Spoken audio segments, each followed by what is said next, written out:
Je ne sais pas si vous avez déjà passé des vacances à Marrakech ce matin dans les choix de France Info.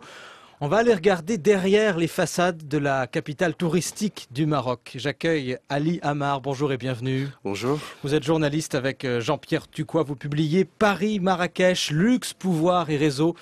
Une longue enquête aux éditions Kalman Levy. Pour beaucoup d'entre nous, Marrakech, c'est une carte postale. Qu'est-ce qu'on voit sur l'image quand on regarde la carte postale, Ali Amar? La carte postale existe toujours, hein, mais au-delà de l'image exotique de cet Orient qui a à 2 heures de vol de Paris, il y a un Marrakech qui est extrêmement méconnu, qui est un Marrakech euh, chic et toc aujourd'hui et qui Chic et toc. oui, tout à Pourquoi? fait, parce que Marrakech était une destination touristique, évidemment, mais aujourd'hui, c'est aussi une destination des intellectuels, des industriels du CAC 40 et aussi des personnalités politiques françaises qui y vont pour d'autres raisons que pour y passer des vacances. Alors ça, c'est le fond de votre enquête, le fond de votre travail et de ce livre.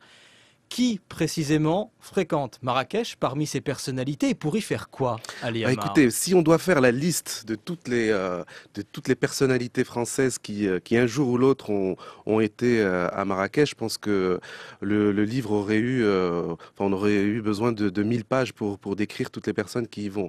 Mais en gros, en fait, il y a évidemment toute la tribu France-Maroc, ce qu'on appelle la tribu France-Maroc, c'est-à-dire des gens d'influence en France qui, à l'invitation des autorités marocaines, vont séjourner dans des hôtels de luxe, dans des riads.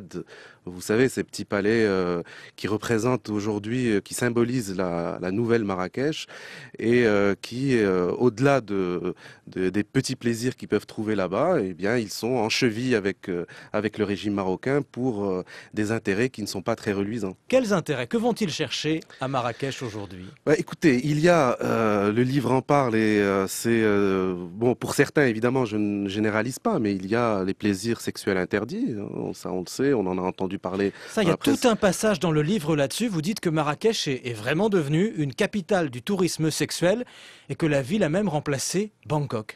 Oui, alors il y a une tradition populaire au Maroc qui a toujours dit de Marrakech que, enfin, c'est le Marrakech des éphèbes, c'est le Marrakech des voyageurs orientalistes. Ça, on le sait, mais c'est extrêmement ancien et c'est surtout de la littérature. Aujourd'hui, malheureusement, c'est le tourisme sexuel comme on l'a connu et comme on le connaît en Asie du Sud-Est. Après le tsunami de 2005, on sait que Bangkok et l'Asie du Sud-Est qui représentaient en fait ce tourisme sexuel, les personnes qui avaient l'habitude d'y aller se sont reportées sur Marrakech, qui est beaucoup plus proche de l'Europe, et en même temps, à Marrakech, il y a effectivement une permissivité qui est aujourd'hui extrêmement visible. Il y a eu des émissions de télévision, caméra cachée, et on le voit même dans la rue. Qu'est-ce qu'on voit dans la rue? Bah, écoutez, on voit on voit des jeunes enfants être proposés à des touristes sur la place, sur la fameuse place Jemaa el-Fna. Et Et ça, on ne le ça, voyait pas il y a 10 ans ou il y a 20 ans? écoutez, il y a 20 ans certainement pas, ça existait évidemment, mais pas avec une telle ampleur. Donc aujourd'hui, malgré la volonté affichée de l'État pour pouvoir afficher, mais en même temps, je pense que l'État ne peut pas non plus sévir, ne veut pas, je veux dire, sévir plus que ça, puisqu'il y a un objectif pour drainer plus de 10 millions de touristes par an. Et vous savez que le Maroc n'a pas beaucoup d'autres richesses que celle de ses paysages et de son hospitalité et de son soleil. Et avec ça, évidemment, il y a toute euh, toute une catégorie de personnes qui viennent effectivement pour ce tourisme-là, C'est malheureusement. un des visages de Marrakech. Vous en explorez d'autres dans votre livre, et notamment le paysage des affaires. Oui, alors, les Que se gens... passe-t-il là entre Paris et Marrakech? C'est cet axe que vous essayez de définir. Bah, C'est écoutez, quelles affaires? C'est quel type d'affaires? Marrakech symbolise aussi, cristallise quelque chose qui est très singulier dans le monde entre un ancien protectorat et une ancienne colonie vis-à-vis de son protectorat. C'est-à-dire qu'on ne peut pas imaginer un type de relation aussi particulier. Imaginons si on doit comparer par exemple avec l'Angleterre et ses anciennes colonies. avec le Commonwealth, ou l'Espagne avec l'Amérique latine, ou même le Portugal.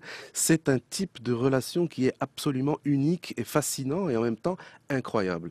Il y a une forme de consanguinité entre les élites et ces élites-là, quand elles traversent la Méditerranée et quand elles vont au Maroc, elles se considèrent dans un environnement d'une très grande impunité et elles peuvent, alors en contrepartie évidemment c'est une forme de corruption évidemment. Hein, quand Mais on pourquoi? parle, Donnez-nous des exemples bah, qu'on puisse imaginer. écoutez, je vous donne des exemples, il y en a de très nombreux. Si on prend par exemple des personnalités comme BHL qui a Bernard-Henri Lévy qui a un riad à Marrakech, on le sait, depuis des années, et on sait que cet intellectuel médiatique est très actif sur les causes, et récemment on l'a vu en Libye ou en Syrie, et même pour le cas arménien aujourd'hui. Il est absolument silencieux sur les travers du régime marocain, et évidemment cela a une relation directe avec ses relations particulières avec l'entourage royal. On le voit, il est invité à des grandes messes au festival de Marrakech par exemple. Et comme lui, on a des industriels, on a des gens comme le patron de Vivendi, M. Fourtou, qui évidemment, Vivendi à Maroc Télécom contrôle une des plus grandes entreprises marocaines. Et à ce titre, ils obtiennent des intérêts particuliers au Maroc. Et les exemples sont foisons. On peut aussi Vous parler... connaissez aussi des politiques qui défendent la politique du royaume, la politique de Mohamed VI? Certains le font au grand jour. On l'a vu que ce soit à gauche ou à droite. Jacques Lang, par exemple, qui est invité régulièrement et qui est pour lui, Marrakech est un lieu de villégiature où il a ses habitudes. DSK et Anne Sinclair qui ont un immense et magnifique palais. Et DSK, il y a quelques années, on le sait moins, a été consultant dans la concession de la Lyonnaise des Eaux à Casablanca, un contrat qui est passé sans appel d'offres. Et là, on a un exemple assez édifiant qu'on décrit dans le livre, qui est extrêmement pas connu ou très peu connu, qui est celui de M. Hubert Védrine, qui a évidemment des relations historiques, familiales. Jean Védrine était l'ami des indépendantistes, des nationalistes marocains, mais aujourd'hui, Hubert Védrine est un Sherpa, on va dire. Hein. C'est quelqu'un qui défend officiellement les thèses marocaines et en contrepartie, on lui permet de faire des affaires à travers un cabinet conseil qui a son influence à Casablanca. Et M. Védrine est présenté officiellement par la presse marocaine et par l'agence de presse marocaine comme étant un ex-ministre des Affaires étrangères. Ce qu'il est. Oui, ce qu'il est. Convaincu que le Maroc va dans le bon sens. Oui, mais quand il est convaincu, il peut être aussi, s'il est vraiment l'ami du Maroc, pouvoir tirer la sonnette d'alarme et ne pas être en cheville avec justement des ministres en exercice dans des affaires économiques et financières. D'un mot, Ali Amar, est-ce que la présence des islamistes qui ont remporté les dernières élections change quoi que ce soit aux relations franco-marocaines? Non, je ne crois pas. D'abord, il y a islamistes et islamistes, comme vous le savez. Les islamistes au Maroc, ceux qui sont arrivés au gouvernement et pas au pouvoir, ce sont des islamistes monarchistes qui n'ont absolument rien à voir avec les islamistes qui ont fait la révolution en Tunisie ou ceux qui essayent d'obtenir